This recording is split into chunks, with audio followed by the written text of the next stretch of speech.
tuntutan rakyat, pemerintah yang bersih. Siapa yang tidak patuh, saya akan tindak. Kalau saya bilang kemarin kan saya dengarnya begitu, tetapi mengenai masalah resapel, masalah kapan waktunya, masalah ada tidak adanya resapel itu adalah hak prerogatif dan kemenangan dari Presiden. Dan tentunya kita tidak ingin mendahului, kita tunggu apakah kemudian Presiden akan menggunakan haknya dalam evaluasi atau bagaimana. Saya belum kemudian bicara mendalam mengenai hal ini, tetapi tentu sepenuhnya hal-hal seperti ini kita serahkan kepada Pak Presiden untuk melakukan evaluasi. Jangan nanti hasil wawancara ini nanti disampaikan bahwa DPR mendorong evaluasi menteri ini atau menteri itu. Jadi saya dapatkan informasi soal yang tidak sirama, ya saya tidak tahu apakah evaluasinya itu sampai dengan resapel atau cukup dengan teguran, kan Presiden mempunyai kebijakan. Ya itu apakah kemudian nanti evaluasinya hanya sebatas teguran saja atau justru juga ke reshuffle? Kalau itu tadi kan sudah dijawab oleh Bang Hensa. Tapi bagaimana juga menjawab siapa sebenarnya target sasaran dari Presiden Prabowo? Disampaikan ini kementerian institusi juga oleh Pak Presiden, Bang Hensa. Ya itu kalau targetnya kan tadi saya sudah sampaikan kriterianya. Tapi kan kalau menyambung tadi dari PCO 5 menit pertandingan pertama ini juga banyak yang terjadi. Gitu ada peristiwa ST, ada RI 36 peluk-peluk Jadi nggak cuma capaian aja ya? gitu. Terus ada keputusan korupsi 300 triliun cuma 6,5 tahun penjara, ada fenomena pagar laut, ada yang meninggal karena mengantri LPG, ada yang meninggal 8 orang karena peristiwa kecelakaan di jalan tol. Jadi capaian yang bagus ada, yang negatif-negatif juga ada selama 5 menit pertandingan itu, sehingga kalau kemudian akan ada evaluasi, ya menurut saya sih wajar saja Presiden ingin seperti itu. Bang Dasko sendiri kan mengatakan kemarin ada yang tidak seirama. Nah sebetulnya momentumnya ada, momentum untuk melakukan reshuffle itu ada. Momentum yang pertama adalah 100 hari pemerintahan Pak Prabowo Gibran. Nah itu pasti bisa dijadikan landasan untuk memperbaiki kinerja ke depannya sebelum terlambat atau sebelum terlalu jauh. Tidak bisa diubah dan berkarat, lebih baik di awal-awal. Momentum yang kedua tentu saja ulang tahun Gerindra yang akan segera terjadi, dan itu bisa menjadi momentum melangkahnya penguasa dalam pemerintahan ini secara penuh, gitu ya. Momentum yang ketiga, kelak nanti habis Lebaran ada Kongres PDI Perjuangan. Nah sementara di ulang tahunnya Gerindra kan katanya akan diundang Ibu Mega. Kemungkinan kalau Ibu Mega datang di ulang tahun, maka Pak Prabowo juga akan hadir di Kongres PDI Perjuangan.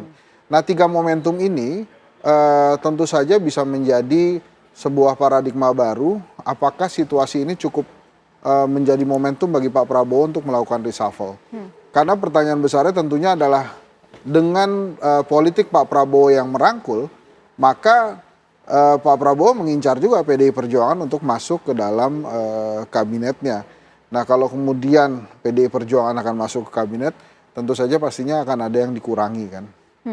Nah walaupun saya sampai hari ini meyakini bahwa bila Pak Prabowo dan Ibu Mega bertemu pun tidak serta-merta dianggap PDI Perjuangan langsung masuk koalisi gitu. Karena kan pernah juga dia Pak Taufik Kemas komunikasinya bagus dengan SBY. Tapi PDI Perjuangan juga tetap berada di luar pemerintahan. Oke, sampai di sana dulu menarik ini pertanyaannya. Bang Doli, apakah kemudian Anda juga sepemahaman dengan Bang Hensa bahwa nantinya kalau kemudian jadi ada pertemuan antara Pak Prabowo dan juga Bu Mega ini akan merubah konstelasi dan juga akan merubah juga jajaran susunan Kabinet Merah Putih, termasuk juga sejumlah partai yang mungkin akan diganti? Iya kan tadi juga Henry Satrio juga mengatakan itu belum tentu ada perubahan komposisi susunan di kabinet ya.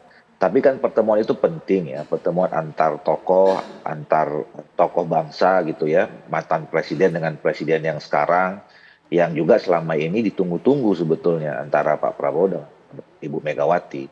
Nah apakah pertemuan itu kemudian dilanjutkan, kemudian dalam bentuk konkret masuknya PDI Perjuangan dalam jajaran kabinet Pak Prabowo, saya kira itu kan nanti juga ya belum tentu, itu tergantung pada pembicaraan antara Pak Prabowo dengan Ibu Megawati Dan saya kira juga karena memang selama ini Pak Prabowo itu didukung oleh sebuah koalisi yang juga besar ya.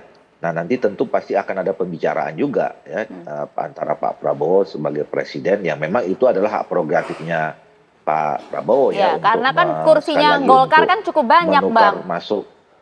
Kursi Golkar kan banyak, Iya, gak khawatir. Jadi oleh karena itu satu belum tentu ya. Tadi kan juga dicontohkan dulu waktu zaman Pak SBY hubungan Pak Taufik Kemas dengan Pak SBY juga cukup baik, tapi ternyata kan teman-teman PDIP tidak masuk di dalam kabinet. Nah ini kan juga belum bisa jadi sama, bisa juga tidak sama nanti kan pada saat setelah Ibu Megawati ketemu Pak Prabowo di dua momentum penting itu. Nah jadi menurut saya kita juga belum bisa mengandai-andai. Satu itu hak prerogatifnya presiden sekali lagi, siapa yang mau diganti, siapa yang mau dimasukkan, dari latar belakang mana, apakah teknokrat, profesional, atau partai politik, apakah itu dalam koalisi Indonesia Maju, atau misalnya ada perkembangan baru, ada partai politik yang dimasukkan di luar koalisi Indonesia Maju, itu kembali kepada Pak Prabowo. Nah cuman memang selama ini seperti ada kesepahaman ya, kalaupun kemudian nanti ada pengembangan koalisi baru, pasti saya kira Pak Prabowo juga akan berbicara dengan pimpinan atau ketua umum partai politik yang ada tergabung dalam koalisi Indonesia Maju. Pasti ada perbincangan, tapi kan sekali lagi reshuffle adalah hak prerogatif dari seorang presiden ya Bang Hasbi. Akankah kemudian legowo jika kemudian nanti kursi PKB yang akan diotak-atik? Wah kita lihat nanti Mbak, masalah ini kita tidak bisa mereka-reka ya, berasumsi. Dan saya yakin apa yang disampaikan oleh Pak Prabowo ini masih multitafsir. Misalnya saya meyakini bahwa mungkin program yang utama kan kinerja. Kita lihat semua dari kinerja, dari program. Dan saya meyakini bahwa kinerja, kalau dilihat dari kinerja hubungan PKB, menteri dari PKB alhamdulillah kerjanya sangat maksimal dan sangat bagus menurut saya. Sangat bagus, jadi cukup optimis nampaknya kalau dari PKB ya.